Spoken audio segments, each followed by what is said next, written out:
ఇక్కడ అన్ని ప్లాట్లలో మామిడి శ్రీగంధం చెట్లతో అద్భుతంగా ఉంది. ల్యాండ్ అప్రిషియేషన్, ఫ్రీ మెయింటెనెన్స్, పండ్ల తోటల తాలూకా ప్రయోజనాలు, డబుల్ బెనిఫిట్ ఆఫర్ తో సిర్లసీమ 2. అంటే రెవెన్యూ అనుమతి లేకుండా, మున్సిపాలిటీ అనుమతి లేకుండా, మున్సిపాలిటీ ఆఫీసులో తీర్మానం లేకుండా కాంట్రాక్ట్ పిల్లలు కట్టినాం. అక్కడ మేము అప్పుడు ఉన్నటువంటి బీజేపీ తరఫున పోరాటం చేస్తే ఆపిన దానికి బాధ్యులు ఎవరు ధర్మారెడ్డి గారు అంటున్నారు. దాని ఎదురు ఉన్నటువంటి ఒక సీజన్ క్లబ్, మేము చిన్నప్పటి నుంచి కూడా సీజన్ క్లబ్ లో తిరుగుతున్నాం. 50 కోట్ల విలువ సీజన్ క్లబ్ ఏం కట్టామా అంటే నీ అనుచరునికి 25 లక్షల రూపాయల లబ్ధి చేకూర్చడానికి అక్కడ సీజన్ క్లబ్ లో ఒక మూతుశాల కట్టినాం. దానికి ఎవరు బాధ్యులు? పరకాలో జంక్షన్ నిర్మాణం చేస్తే ఏం చేసినావా? అక్కడ రోడ్ యాక్సిడెంట్ అవుతుంది అంటే అక్కడ ఉన్నటువంటి రోడ్డు ఎంత వెడల్పు ఉంది, ఎంత జంక్షన్ ఉండాలి, వెహికల్కి ఇబ్బంది లేకుండా ఎట్లా ప్రజలు ప్రయాణం చేస్తానికి ఇంత కూడా ఇంటి దగ్గర లేనటువంటి ఒక వ్యక్తులు, అంటే డబ్బులు సంపాదించే దాని మీద శ్రద్ధ కనీసం అభివృద్ధిలో లేనటువంటి వ్యక్తులు. అసలు మొన్న మా ఎమ్మెల్యే గారు శ్రీనివాసకాలని వేళ్ళు, శ్రీనివాసకాలు పోతే ఏమైంది అంటే అక్కడ కాలువీకరణ 6 ఫీట్లు ఎత్తు కాలువ నిర్మించుకోండి. అసలు ఎప్పుడన్నా కాంట్రాక్టర్కి ఇచ్చిన తర్వాత నీ చల్ల ఇన్ఫ్రాస్ట్రక్చర్ నిర్మించినప్పుడు కనీసం పడిపోయి కాలువ ఎంత ఎత్తు నిర్మించాలి? ఆ ప్రజల అవస్థ లేని ఇంతకు ప్రజలు మనకు ఎట్లనే ఉంటారు నివాసము అని కొంచెం జ్ఞానం ఉందా ధర్మారెడ్డి గారు అంటున్నారు. ఒకటి పోయి చూడవచ్చు శ్రీనివాసకాలకి చెప్పుతాడు పోతారు. ఇప్పుడు నువ్వు పోతే ఎమ్మెల్యే కాటుకున్నావు కావచ్చు. పరకాల మినీ ట్యాంక్ ఫైల్ చేస్తాను ఎక్కడ దామార్చరు ఎన్ని కోట్లు రాసిన లెక్కలు చూపెట్టాలి. మా ఎమ్మెల్యే గారు మన చెప్పులు ఎంపీ ఎన్నికలు కాబట్టి వాటి మీద ఎంక్వైరీ పెడతలేము. రాబోయే రోజుల లోపల పరకాలలో ఉన్నటువంటి దామార్చరు మీద ఎంక్వైరీ పెడతాము.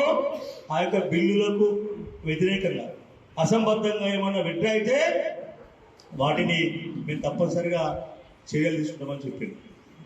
ఇంకా నువ్వు చేసిన పాపాలు చాలా ఉన్నాయి. ఇంకేమంటావు? 3 నెలల లోపలనే రైతుల గోసగలుగుతుంది నిలిస్తూనే ఉంటావు. అంటే 1,40,000 కోట్లతోటి కాళేశ్వరం ప్రాజెక్ట్ నిర్మించి మేడిగడ్డ సున్నీల బాధలు ఇప్పుడు పగిలిపోయినాయి.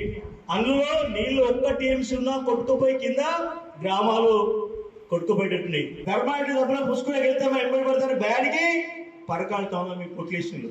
2014లో టీడీపీలప్పుడు పరకాల టౌన్లో మున్సిపల్ ఎన్నికల్లో పోటీ చేస్తే నీకు ఎన్నోట్లు పడ్డాయి ఒకసారి నువ్వు గుర్తుపెట్టుకో. అంటే ఒక్కటే దగ్గర నీకు డిపాజిట్ దక్కింది. ఒక్కటే దగ్గర అక్కడ రాజపేట కమిషన్ వెంకన్న వాళ్ళ బావ నిలబడితే వాళ్ళ షావుకారులు కొంచెం కిరాదుకారం కాబట్టి పరిచయం ఉన్న వాళ్ళు ఓట్లయితే డిపాజిట్ దక్కింది. మిగతా దగ్గర ఎక్కడ ఒక్కొక్క కౌన్సిలర్కు 5 ఓట్లు 10 ఓట్లు పడ్డాయి. రాబోయే రోజుల్లో పరకాల మున్సిపాలిటీలో అసలు నీకు క్యాండిడేట్లే దొరకరు. దొరికినా వాళ్ళకు డిపాజిట్లు రావు. నీకు దమ్ము ధైర్యం ఉంటే మొదలు ముఖ్యమంత్రి అంటున్నాడు 14 ఏళ్ళు తెలంగాణ ఉద్యోగంలో ప్రతిపక్షంలో పోరాటం చేసిండు. ఒక 5 ఏళ్ళు ఇదే బీఆర్ఎస్ పార్టీలో ఉంటారని చెప్పి పత్రికా సమావేశం పెట్టి నువ్వు చెప్పు.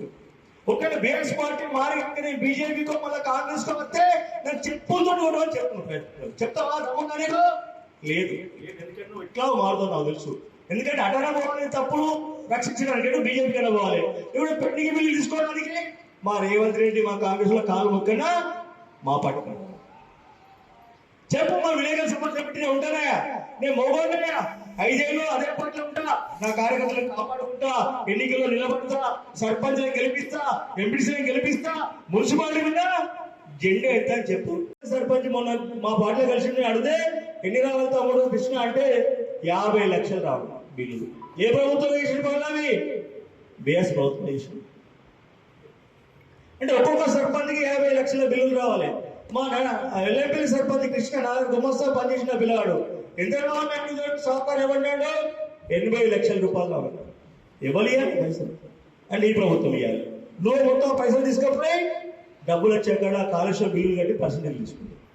ఎవరైనా కనీసం ఒక పనులు మంది చేస్తే మేము గతంలో సర్పంచ్ ఉండేది, డబ్బులు ఏమి ఉంటే అన్ని మేము గ్రామ పంచాయతీలో తీర్మానం చేసేది. కాకుండా ఈ యొక్క వచ్చేటువంటి ఫైనాన్షియల్ ఇయర్ లో అంటే మార్చిలో ఎండింగ్ వరకు ఎన్ని పైసలు వసూలు అయితే ప్రజల దగ్గర అన్నింటిని మాత్రమే కాలువలు రోడ్లు మేము మంజూరు చేసేది.